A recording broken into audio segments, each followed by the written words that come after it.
नमस्कार। विशेषच्या या भागामध्ये आपल्या सगळ्यांचं स्वागत। मी प्रसाद काथे। पाकिस्तानवर लष्करी कारवाई करणं ही प्रत्येक भारतीयाची आत्ता मानसिकता आहे। मात्र तशी कारवाई ही भेळ बनवण्या इतपत सोपी नसते। लष्करी कारवाईची पूर्वतयारी ही कूटनैतिक मार्गाने केली जाते। भारताने तशी दमदार पावलं टाकायला सुरुवात केलेली आहे। मात्र तरीही थेट लष्करी कारवाई टाळून पाहुण्याच्या काठीने साप मारण्याचा प्रयत्न भारत आत्ता तरी करताना दिसतोय।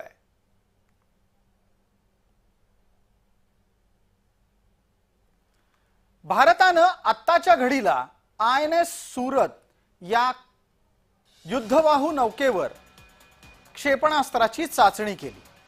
ही क्षेपणास्त्राची चाचणी म्हणजे जमिनीवरून हवेत केलेल्या माऱ्याच्या साठी प्रभावी क्षेपणास्त्र तपासण्यासाठी होती।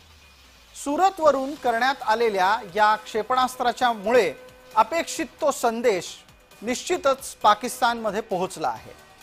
भारताच्या पश्चिम किनारपट्टीवर तैनात असलेल्या या अत्यंत महत्त्वाच्या युद्धनौकेवर अशा प्रकारच्या क्षेपणास्त्राची चाचणी होणं म्हणजेच भारताने आपल्या युद्धविषयक क्षमतांची चाचणी करणं, यासाठी हे महत्त्वाचं पाऊल समजलं जातं।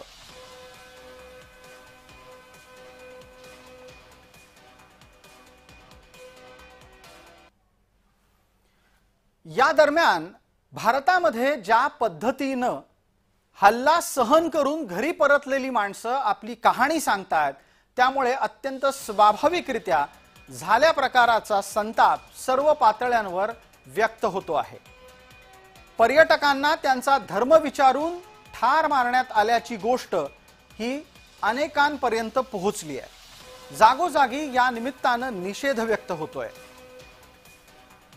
डोंबिवलीमध्ये कामकाज बंद राखण्यात आलं आणि इतकंच नाही तर दहशतवाद्यांचं क्रौर्य किती भयानक होतं याची माहिती या कुटुंबियांशी बोलल्याच्या नंतर आलीच।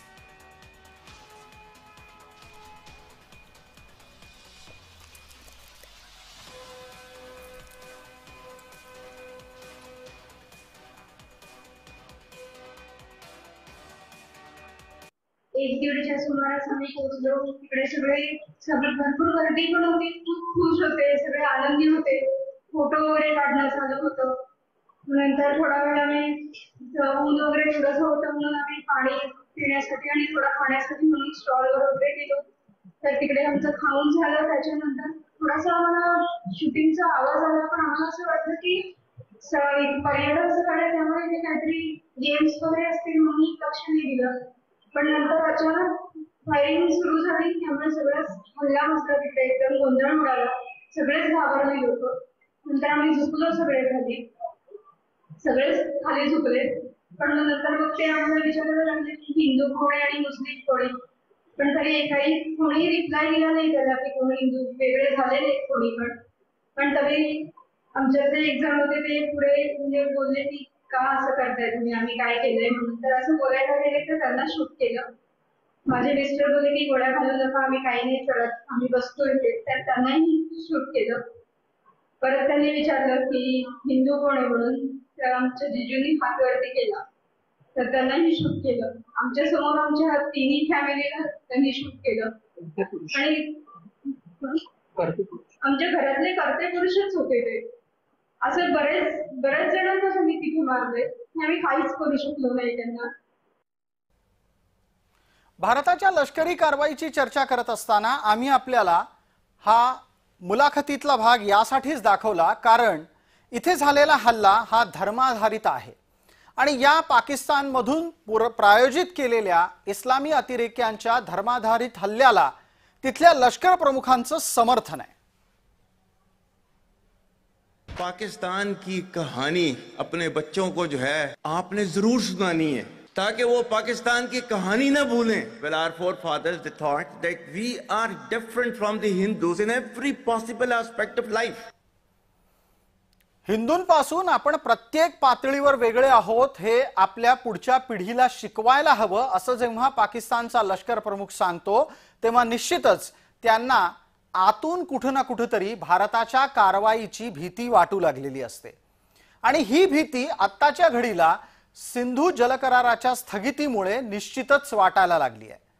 या स्थितीला आपल्याला लक्षात घेण्यासाठी सिंधू जलकरार स्थगित झाल्यानंतर पाकिस्तानला काय परिणामांना सामोरं जावं लागेल तेही जाणून घ्यावं लागेल। सिंधू जलकराराला स्थगिती मिळाल्याच्यामुळे किशनगंगा धरणातून पाकिस्तानला होणारा पाण्याचा पुरवठा आता बंद होणार आहे। हे पाणी पाकिस्तानला न मिळाल्यामुळे स्वाभाविकरित्या पाकिस्तानमध्ये येत्या काळात दुष्काळ पसरेल। पाकिस्तानची 80% शेती ही सिंधू जलवाटपावर अवलंबून आहे।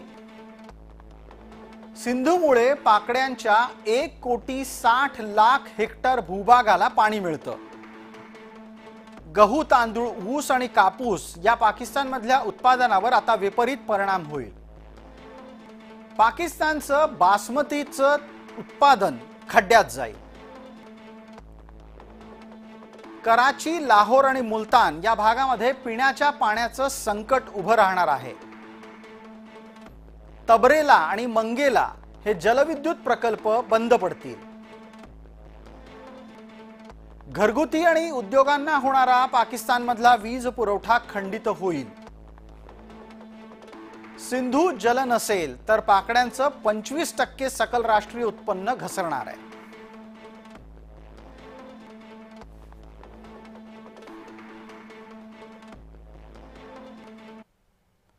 भारताच्या प्रत्युत्तराची भीती बाळगूनच पाकिस्तानचं अरबी समुद्रामध्ये काही ना काहीतरी काड्या करण्याचं काम सुरू झालंय।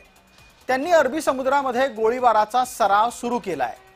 पाकिस्तानच्याकडून जर समजा उद्या भारताशी लढायची वेळ आली तर आपल्या सैनिकांना झोपेतून उठवण्याचा प्रयत्न सुरू झालाय असं म्हटलं तर वावगं ठरू नये।